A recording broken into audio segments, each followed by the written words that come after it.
여러분 안녕하세요. 오늘은 조선시대 미술에 대해서 배워보도록 할게요. 여러분 미술 교과서 2권 교과서 64페이지 피면은 이 조선시대 파트가 이렇게 나옵니다. 그쵸? 먼저 선생님이 조선시대 미술에 대해서 간략히 언급을 해보자면은 조선시대는 숭유억불 정책을 실시했어요. 이게 뭐냐면은 유교를 따르고 숭배한다는 거라고 보면 돼요. 불교를 억제한다라고 보면 돼요. 이게 유교, 이게 불교. 그쵸? 우리 고려시대에는 불교 중심의 이제 미술이 굉장히 많이 발전했잖아요. 그쵸? 하지만 이제 조선시대에는 불교를 억제해서 유교 중심의 그런 숭유 억불 정책을 실시함에 따라서 미술 작품도 그런 식으로 나타나게 되어 있어요. 그 다음에 미술에서는 대부분 서민적이고 실용적인 작품이 나타나거든요. 같이 교과서를 한번 볼게요. 조선시대 에는 고려시대 융성했던 이런 불교를 억제하고 유교를 국가 이념으로 삼는 아까도 말했듯이 숭료억불 정책을 실시했어요. 미술에서는 서민적이고 실용적인 작품이 발달하였으며 도자기는 특히 백자. 여러분 고려시대는 뭐였죠? 네, 청자. 그다음에 건축이랑 가구 등에서 검소하고 소박한 미감을 엿볼 수 있다고 합니다. 먼저 조선시대는 크게 내시기로 볼 수 있어요. 크게라고 자세히 보면은 그쵸? 근데 이거를 좀 더 이제 좀 넓은 개념으로 본다면은 이 초기와 중기를 합해서 정기라고도 하고 후기와 말기를 합쳐서 후기라고 해요. 그래서 전후 이렇게 나눌 수도 있거든요. 네. 근데 이제 세부적으로 보면은 초기, 중기, 후기, 말기라고 봐요. 그래서 여러분 저번에 우리가 초기에 관한 미술 작가 배웠어요. 조선시대. 한번 같이 교과서랑 살펴볼게요, 여러분. 먼저 초기에는 고려와 중국의 영향을 혼합한 회화가 많이 제작되었대요. 후기로 갈수록 지금 여기선 중기가 빠진 것 같아요. 중국의 영향에서 벗어나 조선만의 산수와 그런 삶의 모습을 표현한 진경산수와 풍속화, 민화가 활발히 전개됐다고 해요. 말기에는 김정일을 중심으로 한 문인화와 추사체가 유행했다고 합니다. 그래서 선생님이 간략하게 지금 이렇게 정리를 해봤는데 지금 초기에는 지금 이런 고려의 영향이 계속 지속됐던 것 같아요. 그래서 중국의 영향이라는 거는 그때 중국에서 이제 책자가 많이 왔어요. 그런 책자 같은 게 왔는데 이게 계자원화전 막 그런 거였던 것 같아요. 근데 여기에 뭐가 있냐면 이렇게 펼쳐보니까 이 안에 이제 산수를 그리는 방법들, 산수는 이제 산을 이렇게 어떻게 표현을 하냐. 여기에 이제 그 나무 표현하는 방법도 있잖아요. 그쵸? 그래서 나무를 막 이렇게 나뭇잎 표현하는 방법들, 그 여러 가지 방법들이 있는데 그 방법들이 이 책자에 많이 써 있어요. 그래서 그걸 보고 그때 화가들은 관념산수라고 하거든요. 네. 실제로 보지 않고 그냥 그 이미지를 이제 상상해서 이 책자를 통해서 그렸어요. 그림을. 네. 관념. 네. 그 다음에 중기에는 전쟁이 굉장히 많이 일어나요. 그래서 임진왜란부터 해가지고 이런 정유재란, 병자호란 등 계속 전쟁이 일어나니까 이제 좀 혼란한 그런 세태를 반영해서 이제 작품이 이제 등장하는데 이때 굉장히 초기 때 유명했던 화가 이름이 여러분 아나요? 안견, 그쵸? 안견의 그 안평대군의 꿈을 그린 작품 이름 뭐였죠, 여러분? 목류도원도. 네, 그쵸? 그래서 이 안견의 영향을 굉장히 많이 받아서 이 작품들이 나타나요. 근데 안견이 여러분 유일하게 자기가 그렸다고 설명했다 그래야 되나? 그런 작품이 목류도원도라는 거 알죠, 여러분? 네. 이 안평대군의 꿈을 지금 3일 만에 그렸습니다. 그쵸? 네. 안평대군은 세종의 셋째 아들. 형은 수양대군. 그쵸? 네, 안평대군의 지금 이 꿈을 목류도원도라는 꿈을 이 꿈을 목류도원도라는 작품으로 이제 표현했죠. 안견이. 그쵸? 그다음에 중기는 이런 식으로 지금 불안한 상태에서 이 안견의 그림 스타일을 계속 이어받아요. 그다음에 뭐 이런 것까지는 알 필요는 없는데 여러분 이제 뭐 밑법 산수 이런 관련된 거 그쵸? 이런 게 나타나긴 하는데 여기까지는 뭐 알지 않아도 괜찮습니다. 그다음에 후기는 굉장히 번창했던 시기라고 볼 수 있어요. 그래서 후기 중요합니다. 조선 후기가 여러 가지 독특한 뭐랄까나 미술에서의 그런 다양한 종류라고 해야 되나? 나타나거든요. 그래서 보면은 지금 진경산수화, 네, 진짜 경치라고 이해하면 더 편하다고 했던 선생님이 진짜 경치, 진경산수화, 풍속화, 민화 이런 게 등장합니다. 그래서 중국의 영향이 벗어나가지고 네, 조선만의 와 다른 나라 영향 받지 않았다. 조선만의 산수화 이게 뭐겠어요? 진경산수화겠죠? 삶의 모습, 네, 풍속화, 네, 민화 이런 게 등장합니다. 그리고 여러분 풍속화는 유명한 화가 이름 누구였어요, 여러분? 네, 여러분 잘 알죠? 김홍도. 또 누구 있어요? 미인도 그린 사람. 신윤복. 네. 미인도 그림 어디에 있어요, 여러분? 간송미술관. 간송 전형편 쌤이 기억하랬죠? 그리고 진경산수화는 진짜 경치. 이제 이렇게 책을 통해서 그림을 연습하는 게 아니라 진짜 그런 금강산 이런 데 가가지고 진짜로 본 다음에 그 경치를 그리는 화가들이 등장한 거예요. 우리나라만의 산수 어디에 갔냐? 금강산. 지금 북한 쪽에 있어가지고 여러분 갈 수가 없죠. 그쵸? 옛날에는 금강산 관광 뭐 그런 거 그런 상품이 있었어요. 막 그래서 관광으로 갔거든요. 금강산에. 그래서 진경산수와 대표 작가 이름은 정선입니다. 네. 미나의 대표 작가 이름은 누굴까요, 여러분? 네. 누굴까요?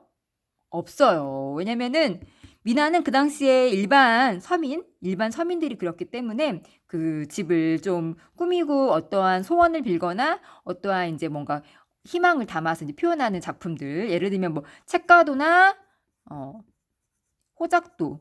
네. 이거는 왜냐면은 그 책을 그린 그림이기 때문에 너네 집만 그리니 나도 그릴 거야. 나도 어떤 과거급제나 어떤 뭔가 소원을 표현하고 싶어. 이랬을 때 이제 집에서 일반 서민들이 그렸던 거예요. 그래서 그다음에 이제 말기로 보면은 김정희, 추사 김정희죠? 네. 추사 김정희. 네. 추사 김정희로 한 문인화와 이제 추사체 유행하면서 또 이렇게 작품이 나타납니다. 그래서 교과서를 같이 한번 다시 볼게요, 여러분. 또 이때는 이색화파라고 좀 그림이 독특한 것도 많이 등장해요. 네, 여러분한테 저번에 제가 그리라고 했던 안견의 목류도원도입니다. 그쵸? 비단에 그려져 있어요. 비단은 굉장히 얇은 천이거든요, 여러분. 여러분의 그 한복도 비단인데 그것보다 이제 좀 더 얇고 이제 투명한 그런 천이에요. 거기에 이제 수묵 담채는 색깔 이렇게 담하게, 그러니까 연하게 칠한 거예요. 길이는 30.7 거의 40cm겠죠, 여러분. 그래서 여러분이 갖고 있는 교과서보다 조금 더 길다고 그래야 되나? 폭이 그렇게 뭐랄까 넓진 않아요. 되게 작아요. 근데 옆으로는 한 거의 1m 되니까 여러분, 그쵸? 네, 1m 되니까 여러분 키보다 좀 작고 아까는 발에서 허리까지의 높이? 그쵸? 근데 이 그림이 이게 끝이 아닙니다. 선생님이 저번에도 말했듯이 이 그림의 포인트는 발문에 있어요. 발문. 그래서 지금 이렇게 선생님이 이미지를 준비했긴 했는데 여기 보이듯이 여러분이 그때 안평대군의 꿈 이야기를 들었죠. 그 다음에 그 꿈 이야기를 여러분이 자유롭게 되게 표현을 했는데 안견이 되어 봐가지고 근데 선생님이 그걸 보고 정말 감동받았습니다. 너무 여러분이 아주 잘 표현했어요. 네, 되게 감동받았는데 결국에 지금 안평대군이 여기 이렇게 점점 걸어 다니면서 진짜 뭐 골짜기 지나서 산봉우리 지나서 여기 지나가지고 험한 길을 가다가 어디로 갈까 고민하다가 이제 결국에는 이렇게 복숭아 나무 숲에 있는 가득한 여기 지금 보면은 초가집이랑 이렇게 대나무 이런 게 보일 거예요. 자세히 보면은. 네, 굉장히 신기하죠? 그 꿈 내용을 굉장히 멋있게 표현했어요. 근데 실제로 이 작품을 보면은 아까 그 그림 작품이 이 정도밖에 안 돼요. 그래서 아까 이게 잘못됐는데 거의 1m 정도. 그쵸? 대략 1m 생각하면 됩니다. 1m. 1m고 여기는 한 40cm. 근데 이 그림이 이 정도인데 이 그림의 몇 배나 되는 지금 발문이 이렇게 연이어 있어요. 지금 여기는 잘렸는데 이 두루마리 여러분 이렇게 두루마리 여러분 화장문제 알죠? 이렇게 두루마리 이렇게 되게 그래서 그림을 이렇게 샤르르르르 이렇게 피는 거예요. 근데 지금 여기는 계속 연이어 있다고 보면 됩니다. 이게 지금 여기 끝부분이 원래 여기로 연이어 있어야 돼. 쭉 그래서 굉장히 길겠죠. 굉장히 길이가 굉장히 길 겁니다. 선생님이 알기로는 20 몇 미터였나? 그랬던 것 같은데. 어쨌거나, 대략 20m 정도 되나 봐요. 그래서 이게 지금 그림이 2분밖에 안 되는데, 여기 지금 이렇게, 목류도원도라고 이런 글씨를 지금 그 안평대군이 썼다고 해요. 그래서 거기에 관한 발문들, 이제 이 그림에 대한 칭찬글 같은 거거든요. 그래서 찬시, 이런 것들이 지금 여기 적혀 있어요. 네. 그래서 안평대군이랑 그때 친했던 학자들이나 측근들, 그분들이 썼던 걸로 지금 이렇게 알고 있습니다. 이 그림은 슬프게도 우리나라에 없고 일본에 지금 있어요. 그래서 지금 이렇게 안견의 작품 여기 있고, 또 지금 이렇게 보면은 이런 작품들 보면은 굵은 매와 줄기를 구부러지게 표현하고 화려한 색으로 매화꽃과 태점을 찍어 장식성이 돋보인대요. 조희룡 씨, 조희룡 작품입니다. 이렇게 굉장히 매화꽃을 아름답게 표현했죠. 좀 요새는 이런 수묵 관련된 작품들, 왜냐면 이게 붓터치를 굉장히 표현할 때 한 번에 이렇게 표현을 했긴 했지만 이런 터치를 만들기 위해서 수많은 노력을 했을 거 아니에요. 그래서 요새는 이런 작품들이 굉장히 멋있게 선생님 느껴지더라고요. 그렇지 않나요, 여러분? 또 이것도 단발령에서 본 가을 금강산의 모습을 그렸대요. 누가? 정선이. 이 작품 제목은 풍악내산 총남이란 작품이라고 합니다. 그리고 김홍도도 이런 식으로 풍속화 이런 식으로 많이 표현했습니다. 그쵸? 그리고 굉장히 멋있게 지금 여기에 보면은 지금 김정희 작품인데 이게 부장난도라는 제목의 작품이에요. 여백을 가득 메운 추사체 글씨와 이런 난이 꺾였죠, 여러분. 이런 조화 이루는 차군자 작품이고 일반적인 난 표현과 달리 이게 물기가 없게 그러니까 붓의 물기를 적게 하는 갈피법을 사용했대요. 구부러지고 꺾인 난의 모습이 서해에 이게 예서체, 초서체 이런 게 있거든요. 그걸 형태에 비슷하게 글씨를 쓰듯 그림을 그린 거예요. 글씨를 쓰듯 그림을 표현을 한 거예요. 굉장히 멋있죠? 네. 그럼 여러분 혹시 역사 교과서 있는 사람들은 2학년이니까 역사 교과서 있는 사람들은 162쪽 같이 한번 펴보세요. 여기에도 굉장히 그런 조선시대 미술 작품 많이 나옵니다. 보면은 여기도 같은 내용이에요. 보면 조선이 유교를 바탕으로 한 양반 사대부 세력이 중심이 되는 사회로 발전하면서 예술 활동도 양반이 중심이 되었으며 예술도 그들의 취향에 맞게 발전했대요. 그림 보면은 지금 조선 정기회화는 도화서라는 거는 그때 당시에 국가에서 세상에나 국가에서 화가들을 관리한 거예요. 그래서 그 약간 이제 공무원식으로 약간 돈 주면서 뭔가 그렇게 화가들 키웠어요. 그래서 이제 궁정을 위한 작품들 그때 그렸거든요. 선생님도 이때 태어났으면 여기 취직했으면 좋았을 텐데 그렇지 않아요, 여러분? 네. 그래서 도화서에서 화원 때 그림을 그리는 사람들이에요. 양반 사대부 부인이 문인 화가가 중심이 되었대요. 그다음에 주로 사군자나 산수화나 사군자 등을 많이 그렸다고요. 사군자는 매낭 국죽 여러분 알죠? 매화, 난초, 국화, 죽, 대나무. 그다음에 여기 보면은 여러분이 볼 듯이 목류도원도 지금 어쩐 사유인지 모르겠지만 일본에 있는 델리대학교에 있다고 합니다. 도서관에. 또 세종의 아들은 안평대군의 꿈에서 본 목류도원도를 전문 화가인 안견에게 설명해서 그리게 됐죠. 그래서 안견은 단순히 그 꿈 내용만 듣고 지금 이 그림을 3일 만에 그렸다고 합니다. 또 여기 보면은 고사간수도 이런 작품이 있는데 보통 이렇게 국립중앙박물관에 있죠. 그래서 바위에 기대어 흐르는 물을 감상하는 이 선비, 여유로운 모습을 그렸대요. 양반 화가인 강희안이 그렸습니다. 그래서 그때는 그림을 이렇게 양반들이 많이 그렸던 거예요. 그리고 또 보세요. 초충도. 여러분 혹시 이게 얼마짜리였지? 1,000원짜리였나? 갑자기 기억이 안 나네요.